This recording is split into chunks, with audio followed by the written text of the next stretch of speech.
All right, Krista, thank you. Well, fastening a seatbelt when you get into your vehicle is a simple concept that can save your life. It becomes a bit more complex, though, when you're talking about seatbelts on school buses. So why don't all school buses have seatbelts? News 18's Brittany Tyner reports some say they may not always make for a safer ride. Brittany.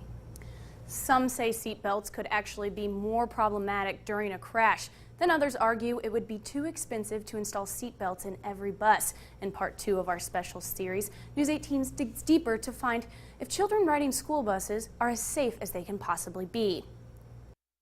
Saving a child's life could be a click away, because another scene like this could be a tick away. It is believed seatbelts on a special needs school bus are why injuries from a May rollover crash were not more serious. So we're asking, why aren't there seatbelts in every school bus? Some say seatbelt restraints could actually be more dangerous.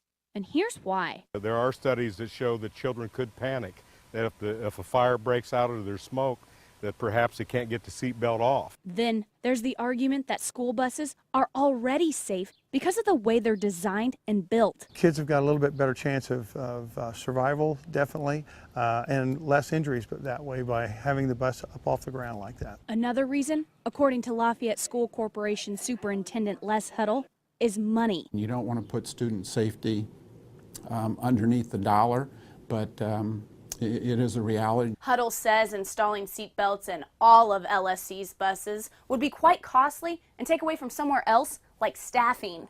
If it costs, at a minimum, $10,000 per bus to install seatbelts in all of LSC's 116 buses, the corporation would be looking at an estimated $1.2 million, which could fund about 23 teachers' salaries. And cost is something lawmakers have looked at before.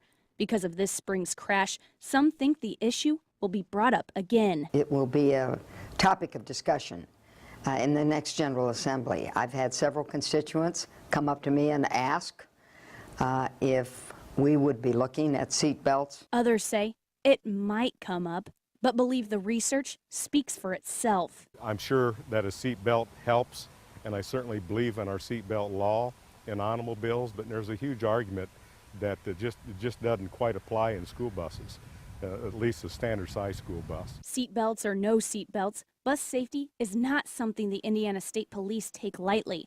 State Police launched a public website at the beginning of the month to show school bus inspection records. We actually do bus inspections every year on all school buses at least once a year, and any bus that's over 12 years old, they do it twice a year. And only time will tell if seatbelts will remain optional or become a click of the trade.